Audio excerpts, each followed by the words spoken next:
ఒకసారి అడవిలో పాములు పట్టేవాడికి ఒక ఎలుక కనిపిస్తుంది. వెంటనే వాడు దానిని పట్టుకుని పాముల బుట్టలో వేసేస్తాడు. తన పాముకు మంచి ఆహారం దొరికిందని ఆనందిస్తాడు. ఇదేంటిదే ఎంత చీకటిగా ఉంది? బుట్ట లోపల చీకటిగా ఉండక స్వర్గం అలా కలర్ఫుల్ గా ఉంటుందా ఏంటి? అమ్మో, నువ్వొచ్చావేంటి? నేను నీ దగ్గరికి రాలేదమ్మా, నువ్వే చావుని వెతుక్కుంటూ నా దగ్గరికి వచ్చావు. ఇవాళ నాకు చివరి రోజు అంటావా? అంతేగా అంతేగా. ఈ క్షణం నుండి మన ఇద్దరం బెస్ట్ ఫ్రెండ్స్. ఇక మాటలొద్దమ్మా, నాకు చాలా ఆకలిగా ఉంది. నిన్ను ఒక పట్టు పట్టేస్తాను అంటూ ఆ పాము ఎలుకను తినడానికి ప్రయత్నించింది. ఓ పామురాజా, నన్ను తినకు. నీకు కావాలంటే ఒక సహాయం చేస్తాను అన్నదా ఎలుక. ఏంటో చెప్పు. నువ్వు నన్ను చంపకుండా వదిలిపెడితే నిన్ను ఈ బుట్టలో నుండి విడిపిస్తాను. ఏంటి, నువ్వు నాతో పరాచకలాడుతున్నావా? ఇంత పెద్ద పామును నేనే వాడి చెరలో నుండి బయటపడలేకపోతున్నా. ఇంత చిన్నదానివి నువ్వు ఎలా నన్ను ఈ చెరలో నుండి కాపాడుతావు? కబుర్లు వద్దు కాని నాకు చాలా ఆకలిగా ఉంది. నిన్ను నేను తినేస్తాను అంటూ ముందుకు దూకబోయింది పాము. వెంటనే ఎలుక, అలాగైతే నీ ఇష్టం. నువ్వు నన్ను మాత్రమే తిని వాడి చెరలోనే ఉండిపో. ఇక ఎప్పటికీ బందీగానే ఉంటావు. కాకుంటే ఇప్పుడు ఆకలికి తట్టుకుంటే నీకు స్వేచ్ఛ దొరుకుతుంది. నీ ఇష్టం అని ఆశ చూపింది ఎలుక. పాము కాసేపు ఆలోచించి, అవును, నిజమే. నేను బయటపడితే ఏదైనా తినవచ్చు, స్వేచ్ఛగా బ్రతకొచ్చు. ఎలుక మిత్రమా, నిన్ను తినలే, నన్ను ఇక్కడి నుంచి విడిపించు అని బ్రతిమిలాడింది. వెంటనే ఎలుక ఆ బుట్టకు కన్నం వేయడంతో ఇద్దరూ ఆ బుట్టలో నుండి బయటపడి దూరంగా పారిపోతారు. తరువాత ఎలుక వేగంగా పరుగు తీసి ఒక చిన్న కలుగులోకి వెళ్లిపోయింది. పాము ఎలుకను చూసి, ఏమైంది మిత్రమా, బయటికి రా. మనం ఇద్దరం స్నేహితులం కదా, అలా షికారుకి వెళ్ళి వద్దాం అని పిలిచింది. ఏంటి, మనము స్నేహితులమా? గాడిద గుడ్డేం కాదు. అలా ఎప్పటికీ జరగదు. ఏదో నా ప్రాణాలు కాపాడుకోవడానికి అలా అన్నాను. ఇద్దరం క్షేమంగా బయటపడ్డాం. ఇక నీ దారి నీది, నా దారి నాది. ఇక నుండి వెళ్ళిపో అన్నదా ఎలుక. పాము మనసులో, ఈ ఎలుక చాలా తెలివైనది. బయటపడ్డాక దీన్ని ఒక పట్టుపడదాం అనుకుంటే ఇది నాకే జలకిచ్చిందే. ఇది నాకు చిక్కడం అసాధ్యం అనుకుని అక్కడి నుండి వెళ్ళిపోయింది. ఈ కథలో నీతేమిటంటే, స్నేహమైన శత్రుత్వమైన ఎల్లప్పుడూ సమవుజ్జితో ఉండాలి. అనగనగా ఒక చెరువులో 3 చేపలుండేవి. ఆ 3 కలిసిమెలిసి చెరువులో హాయిగా గడిపేవి. అయితే ఓసారి అటుగా వెళ్తున్న జాలరి ఆ చెరువును చూసి, ఈ చెరువులో చాలా చేపలు ఉండి ఉంటాయి. ఈ సంవత్సరం ఇప్పటిదాకా వానలే పడలేదు. ఇంకో 10 రోజుల్లో నీళ్ళన్నీ ఇంకిపోతాయి. అప్పుడు వచ్చి ఈ చేపలన్నింటినీ వల వేసి పట్టేసుకుంటాను అనుకుని ఆనందంగా వెళ్ళిపోయాడు. జాలరి మాటలు విని కలత చెందిన మొదటి చేప తన మిత్రులతో సమావేశమయ్యింది. మిత్రమా, ఇంకో 10 రోజుల్లో నీళ్ళన్నీ ఇంకిపోతాయంట. అప్పుడు వచ్చి మనల్ని వలవేసి పట్టుకెళ్ళిపోవాలని ఆ జాలరి అనుకుంటున్నాడు. ఇక్కడే ఉంటే మనకు ఆపద తప్పదు అని మొదటి చేప బాధపడసాగింది. వెంటనే దానికి ఒక ఆలోచన వచ్చి, మిత్రమా, ఇక్కడికి దగ్గరలోనే ఇంకో పెద్ద చెరువు ఉంది. మనందరం అక్కడికి వెళ్ళిపోదాము అని అంది. అది విన్న రెండో చేప, సర్లే, ఆ జాలరి వచ్చినప్పుడు కదా మనకు అపాయం. అప్పటిదాకా కంగారు పడాల్సింది ఏముంది అని తేల్చి చెప్పింది. ఇక మూడో చేప, ఓస్, నీళ్లు ఇంకిపోయినప్పుడు జాలరి వచ్చినప్పుడు కదా. ఇవన్నీ పట్టించుకోవాల్సిన అవసరం ఎప్పట్లో లేనే లేదు అని చెప్పి ఎంచక్కా వెళ్ళిపోయింది. తను ఎంత చెప్పినా మిగతా 2 చేపలు వినకపోవడంతో మొదటి చేప ఆ రాత్రికి రాత్రే నెమ్మదిగా దొర్లుకుంటూ పక్కనే కొద్ది దూరంలో ఉన్న పెద్ద చెరువులోకి వెళ్ళిపోయింది. అలా కొన్ని రోజులు గడిచాయి.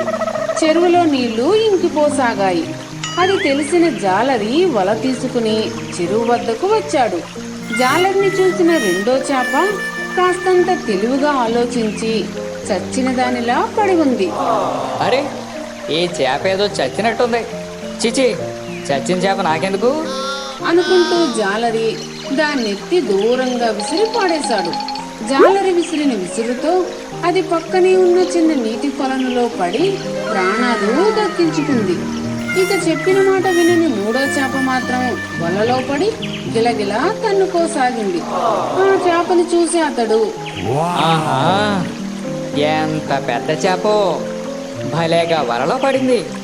దీనిని ఇంటికి తీసుకెళ్ళి మంచి మసాలా దట్టించి వండుకుని తినేయాలి అనుకుని ఆనందంగా దాన్ని పట్టుకెళ్ళిపోయాడు. ఈ కథ ద్వారా మనం తెలుసుకోవలసిన నీతి ఏమిటంటే, మొదటి చేపలో ముందు చూపుతో ఆలోచించడం నేర్చుకోవాలి. లేదా రెండో చేపలా అయినా ఏదైనా అపాయం వచ్చినప్పుడు ఉపాయం ఆలోచించగలిగి తప్పించుకునే తెలివితేటలు కలిగి ఉండాలి. లేకపోతే మన పరిస్థితి కూడా మూడో చేపలాగే అయిపోతుంది. ఒక అడవిలో అమాయకపు కుందేలు ఒకటి ఉంది. పాపం దానికి తినడానికి ఏమీ దొరకక 2 రోజులుగా అడవంతా తిరగసాగింది. అది అలా తిరుగుతూ ఉంటే దారిలో ఒక పెద్ద మామిడి చెట్టు కనబడింది. చెట్టు నిండా పండ్లే పండ్లు. ఆ పండ్లను చూడగానే కుందేలుకు చాలా ఆనందం వేసింది. అయితే అది చెట్టుని ఎక్కి పండ్లను కోయలేదుగా. ఏం చెయ్యాలా అని ఆలోచిస్తూ ఉండగా ఒక అల్లరి కోతి ఆ చెట్టు మీదకు దూకింది. అది మామిడి పండ్లను కోసుకుని తింటూ ఉంది. కిందే నిలబడిదంతా చూస్తున్న కుందేలుకు నోరూరింది. కోతి బావా, నాకు పండివా అని ఆశగా అడిగిందా కుందేలు. అబ్బా ఆశ, ఈ పండ్లన్నీ నాకే సరిపోవు, నీకేటిచ్చేది, పో అని కసురుకుందా కోతి. ఈ కోతి చాలా చెడ్డది. అన్ని పండ్లున్నాయి కదా, ఒక్కటిస్తే దాని సొమ్మె పోతుందో. దొంగ సచింది అని లోపలే తిట్టుకుంది కుందేలు. అయినా కుందేలు పట్టు విడవకుండా, కోతి బావా, పండు ఇవ్వకపోతే పోనీ గాని కనీసం తొక్కన్నాయివ్వవా, నాకుంటా ప్లీజ్ అని బ్రతిమిలాడింది. అల్లరి కోతి తొక్క కూడా ఇవ్వకుండా, అరే, ఇవి నా పిల్లలకి ఇయ్యాలా, నీకు తొక్కలు కూడా ఇచ్చేది లేదు, వెళ్ళు అన్నది వెటకారంగా. పాపం కుందేలు చాలా బాధపడింది. బాగా మాగిన మామిడి పండ్లు కళ్ళ ముందు కనబడతా ఉంటే తినాలనే కోరిక మరింత ఎక్కువయింది. అది దీనంగా చూస్తూ, కోతి బావా, తొక్కేయకపోతే పోనీ గాని కనీసం టెంకన్నా ఇవ్వవా, చీక్కుంటా ప్లీజ్ అని చాలా బ్రతిమిలాడింది. అది టెంక కూడా ఇవ్వకుండా, ఓయ్, ఇవి నీకిచ్చి నా పెండ్లం దగ్గర చావు దెబ్బలు తినాలా, భలేగా ఉందే నీ వాలకం చూస్తుంటే. ఈ టెంకలో నా వైఫ్కి నేనివ్వను, పో అని అరిచింది. పండివ్వలేదు, తొక్కివ్వలేదు, కనీసం టెంకైనా ఇవ్వచ్చు కదా, అది ఇవ్వనంది. ఈ టెంక మొహందే, దీని బండపడా అని తిట్టుకుంది కుందేలు. పాపమా కుందేలు ఎంతసేపు నిలబడినా ఎంత అడుక్కున్నా అల్లరి కోతి ఏమీ ఇవ్వలేదు. కుందేలు ఇక అక్కడ ఉండలేక అడవిలో విచారంగా వెళ్తా ఉంటే దారిలో ఒక చోట ఒక బుట్ట కనబడింది. ఆ బుట్ట కింద ఏముందో చూద్దామని దాన్నెత్తితే కుందేలుకు బోలెడన్ని రకరకాల పండ్లు కనిపించాయి. వాటిని చూసి అది ఆనందంతో ఎగిరి గంతేసింది. ఆకలి తీరేదాకా తినగలిగినన్ని పండ్లు తింది. మిగతావి తన వెంట తీసుకుని ఇంటికి బయలుదేరింది. కుందేలు నెత్తి మీద పండ్ల బుట్ట పెట్టుకుని హుషారుగా వస్తా ఉంటే కోతి చూసింది. అరే, ఈ తెంగర కుందేలుకి ఇన్ని పండ్లు ఎక్కడ దొరికాయబ్బా అని ఆశ్చర్యపోయి దాన్నే అడిగింది. ఓయ్ కుందేలు, ఈ పండ్లు ఎక్కడయా, ఎవరి దగ్గరైనా కొట్టేశావా ఏంటి? కుందేలు చాలా మంచిది కదా, జరిగిందంతా చెప్పింది. దాంతో కొంటె కోతి తాను కూడా అన్ని రకాల పండ్లు తెచ్చుకోవాలని అడవిలో కుందేలు చెప్పిన చోటుకు వెళ్ళింది. అది చెప్పినట్టే దానికి ఒక బుట్ట కనిపించింది.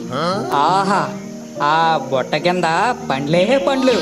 ఇప్పటిదాకా ఒక్క మామిడి పండును మాత్రమే తిన్నాను, ఇప్పుడు ఆల్ వెరైటీస్ ఆనందంగా అరగించేయాలి అనుకుంటూ వెళ్లి వేగంగా బుట్ట ఎత్తింది. అంతే, ఆ బుట్ట కింద ఒక పెద్ద తేలు ఉంది. అది కోతిని కసిగా గట్టిగా కరిచింది. ఆ తేలు పుట్టిన బాధను భరించలేక ఆ అల్లరి కోతి అరుచుకుంటూ అడవంతా పరుగులు పెట్టింది. తరువాత కోతిని తేలు కుట్టిన విషయం తెలుసుకున్న కుందేలు దానికి తగిన శాస్తే జరిగిందని పడి పడి నవ్వుకుంది. ఈ కథలో నీతేమిటంటే, మనకు జరిగే ప్రతి మంచి చెడులు మన ప్రవర్తన బట్టే ఉంటాయి. ఫ్రెండ్స్, ఈ వీడియో మీకు నచ్చినట్లయితే లైక్ చేయండి, మీ ఫ్రెండ్స్ కు షేర్ చేయండి, తప్పనిసరిగా కామెంట్ చేయండి. అలాగే మా ఛానల్ సబ్స్క్రైబ్ చేసుకుని మాకు సపోర్ట్ చేయండి.